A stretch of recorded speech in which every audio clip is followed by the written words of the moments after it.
This is a cross topic for any segment. It's about financing.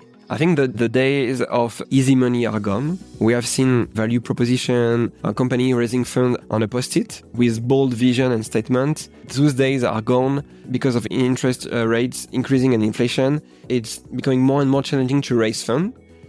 On the other hand, we are maybe experiencing a Darwinian period whereby only the most credible and the most resilient companies will survive. But still, we are witnessing interesting and large fundraising from some companies. So definitely some natural selection are operating at the moment. Hey, SpaceWatchers, this is Space Café Radio, your channel about trends, great people and awesome events. Today, I talk with Maxime Puteaux.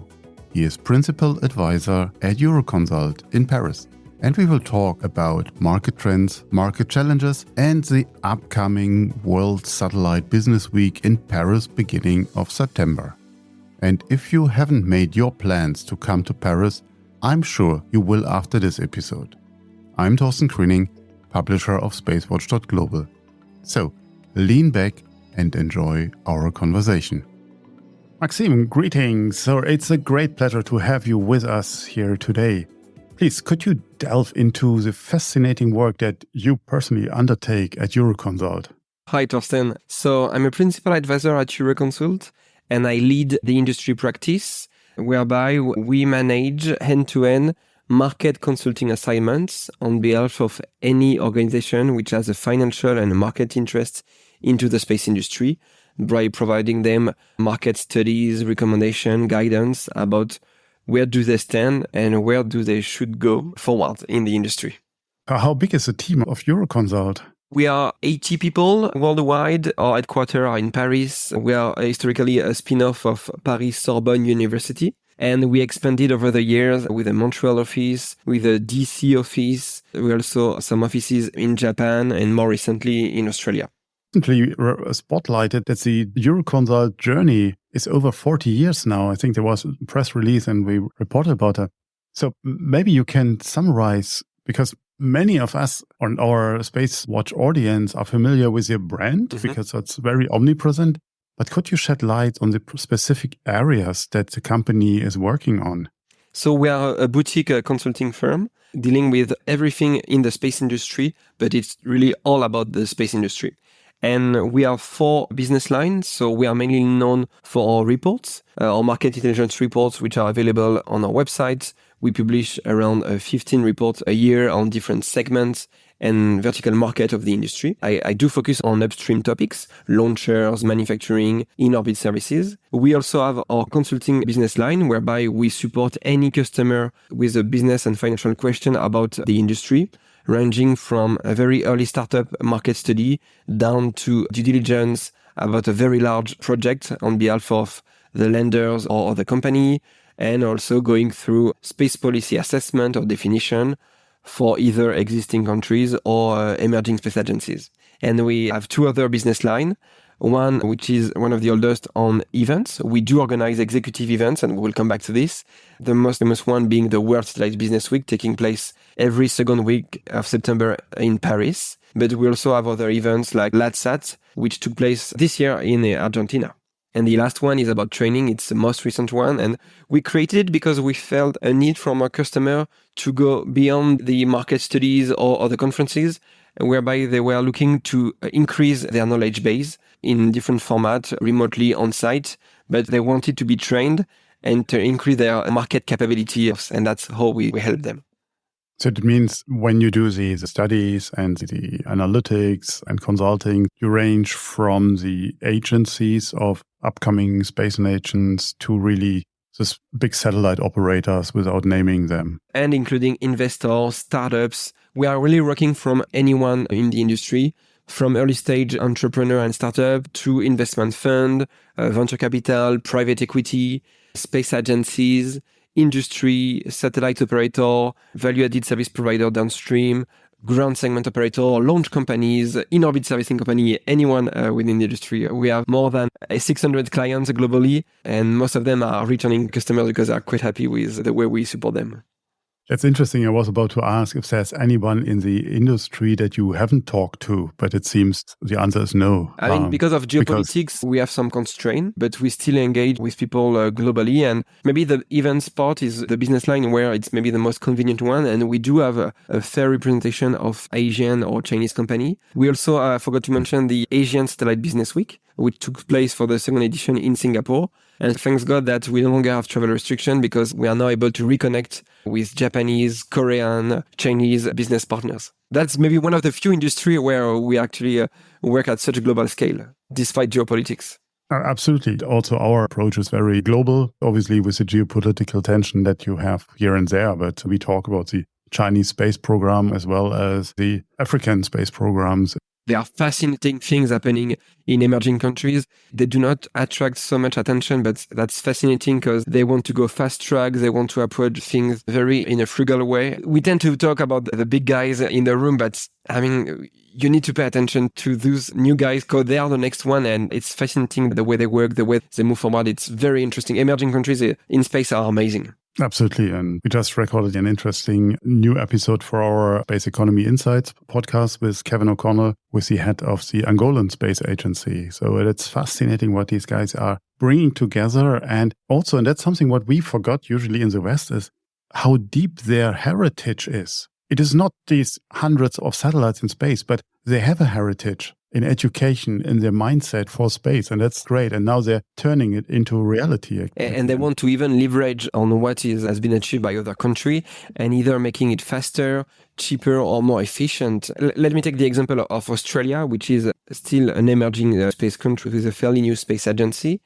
And it's one of the few countries where the launch industry and the spaceport players are actually older than the space agency itself, meaning that the way you approach such topics and the interaction between the different stakeholders are totally different from what we're used to in the US or in Europe, where it was like mainly government driven with some outsourcing to the industry. Some countries had just to leap and achieve the next step and do it differently. That's fascinating. When you mentioned Australia, I mean, with Woomera, they do have their heritage as well, what goes back 50 plus years. So it's not that they're starting from scratch. There's a seed. Yes. I don't talk about the Skylab that fell down in Australia. That doesn't count. But I think at least with Woomera, they had their activity in the sector. And it's great that we are talking about that because Australia also just made it to the news with making big cuts in their space budget, like Germany. How do you characterize, giving your really vast knowledge or experience that you have at Euroconsult, the current dynamics in the market? As just mentioned, there are some mixed signals from the different market quarters. How do you analyze them? We have been talking a lot about space commercialization, but let's put the church at the middle of the village, as we say in France. Governments are definitely and still the largest player in the industry and are here to stay. Today, they account for 17% of any satellite and launches, which are about to be launched in the next 10 years. So definitely, they are a big market driver of the industry. But with this being said, things are changing. So you see emerging countries investing and doubling down on some opportunities. You see others taking a step back, not because space is no longer interesting. It's a matter of national budget and deficit and priority. But overall, we see a global and continuous trend of more and more countries investing into space and increasing their spending. On the established country parts, they are changing the way they used to do things. And look at the US, the way the DoD, the largest customer of satellites and for the most expensive satellite state-of-the-art, is about to shift to a constellation of constellation with the SDA. And this is fascinating because they are putting a time pressure to vendors, a new sense of efficiency, standardization, which is quite unique and which is changing. It's a landslide to the industry. Government aside, there are many fascinating things happening. We are now in an era where mega constellations are eventually a thing. 2 are operational to date. Few are coming.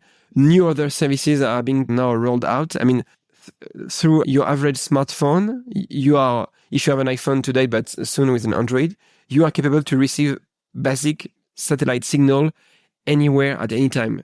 This is amazing. It's a fascinating time within the industry. Still some challenging because of the investment environment, because of the also bottleneck that we are experiencing, but it's a great time to be working for this industry. You analyze it as just some hiccups on a growing market? Yeah, the space-based services are so convenient and so efficient that they won't be wiped off anytime tomorrow. They are challenged because satellite communication or observation are just a way to forward, or even navigation, just a way to forward and or to collect data. There are all alternatives outside of the industry, and there is some pressure from the industry to remain relevant and competitive. Should tomorrow apps be more efficient than satellite-based broadband or observation, the demand could shift. But I definitely see it as only a few hiccups or waves, but definitely there is a strong momentum and towards space-based services because it can cover so many needs in terms of safety, socio-economic benefits, national security, prestige, that space is definitely here to stay. I hear that you speak from a French point of view as well. I can hide it. I think what France really made very clear from the beginning, having a feet in the space industry, that's part of the national defense strategy. And you just announced this 45% budget increase of the military spendings on space. That's significant. Let's put it that way. Definitely. France was maybe a bit alone in Europe about talking about how space was important in the defense domain awareness. Things are changing. Space is both useful for defense activity on Earth. We learned that over the last 18 months. But still, at the same time, space itself is now another domain of sovereignty, whereby you need to be able to protect your assets, you need to be able to characterize activities. And as people are moving more and more in there, it's an area where people want to protect their sovereignty. So it's still an international space, but definitely defense players want to expand. Having Space Force being created here and there are definitely a sign of such a greater concern. We are not yet in Star Wars, thank God. I think there is a sense of space sustainability also from defense users. People may no longer be so much naive and realize that you need to step in, otherwise it may impact your benefits on Earth or in space. Can you give us your best guess for what is really hot in the space industry these days? What are your at the moment top three? This is a cross topic for any segment. It's about financing. I think that the days of easy money are gone. We have seen value proposition, a company raising funds on a post-it with bold vision and statement. Those days are gone because of interest rates increasing and inflation. It's becoming more and more challenging to raise funds. On the other hand, we are maybe experiencing a Darwinian period whereby only the most credible and the most resilient companies will survive.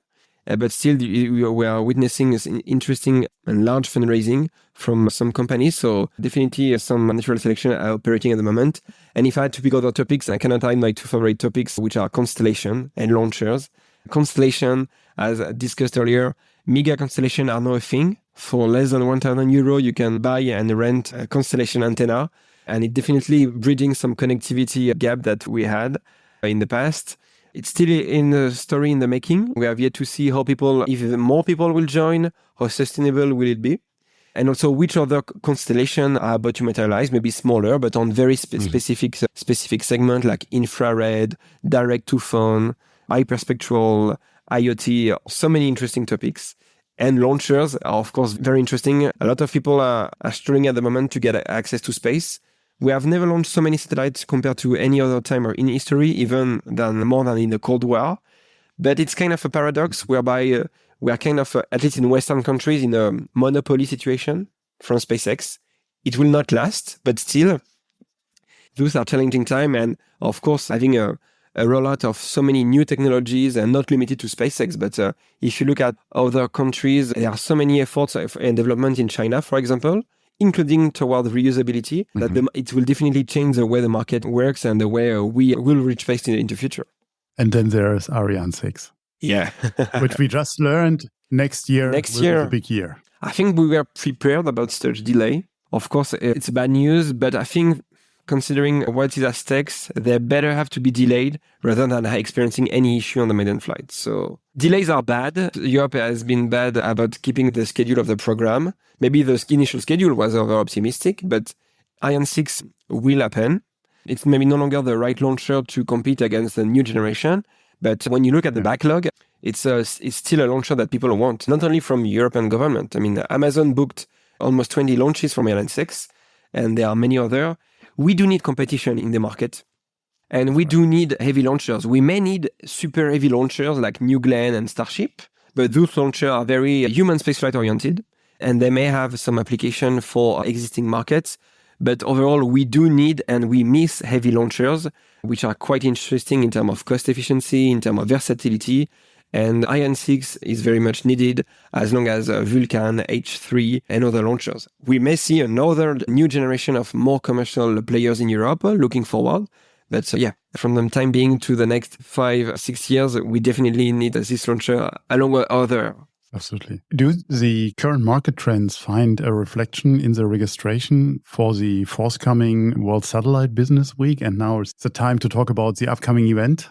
We have an interesting problem. It's a rich problem. It's about like, how do we fit people into the conference, into the hotel? Because we have been experiencing more and more delegate registration. To date, we have 1,000 people already registered. We are not yet sold out, but it will happen by the end of the month. And when you look at the typology of people, we have people from all around the world, which is new. And it was already a trend before COVID. We have experienced some kind of old and even back.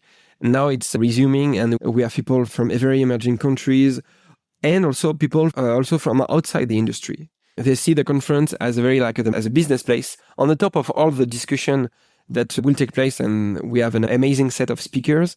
This is also a place to do business. Space business in France used to be done at Paris Air Show, but the more it goes, the more people tend to move to our event. And we had some great announcements in the past years during the event, and I'm sure that we will also have more this year again. Absolutely. Please tell us a bit about the cool speakers that people can expect. So what are the topics that you're covering? The conference talk covers all space business-related topics, ranging from upstream, so very manufacturing subsystem. We have some discussion on panels on optical communication, propulsion, down to value-added services and the end user. Because at the end of the day, it's all about the end users. And our conference is quite unique in a way that it covers all these topics. And it's also quite unique in a way that we are the only one aggregating so many executive level. All our speakers are C-level decision maker, and a good fraction of them are also CEO, CFOs. And by attending the event, you will get first-hand information and feedback about how such players see the market at the moment, but also where they want to move and see opportunities. So it's quite a unique experience. And in the room, you have so many amazing people and decision maker. It's quite unique. You can really feel the industry beat in the room. That's what I love about the event. I just can agree that from my experience in the last years. And so we are even more excited to announce our collaborative venture with you. It's a super honor for us at SpaceWatch.Global to be involved, and we eagerly anticipate interviewing your esteemed guests in our designated studio. And so to all our listeners, stay tuned for your exclusive offering coming up your way very shortly. And let's wrap it up here. Could you give us a glimpse of some of the notable personalities, the dignitaries gracing the events? So Kim Kardashian, Elon Musk. So Elon Jeff Bezos, come on. Elon used to come. He did a few years back. Honestly. I was not there yet at the conference. He did. All the CEOs, you can expect all the CEOs from any leading space company to be there. They will be there on panels. We will have some amazing fireside chat sessions. We will have one with Kuiper. We also have keynotes from Joseph Aschbacher, ESA Director General. We will have one from ITU General Secretary Doreen Bogdan-Martin. We also have unexpected people, but still a customer and end user of satellite services. We will have a fireside chat from Stephanie Baman-Cadenet, ECG Strategy Development Manager at Nestlé Expresso, which is using satellite data to fulfill its compliancy goal. So very different, very high-level speaker, very different speaker, but all the right good people in the room. That's pretty cool. And I can tell you that I'm looking very much forward to the film screening on the first evening with our good friend Thorsten Hoffmann and his movie night. I look forward to it. It's the first time that we are doing this.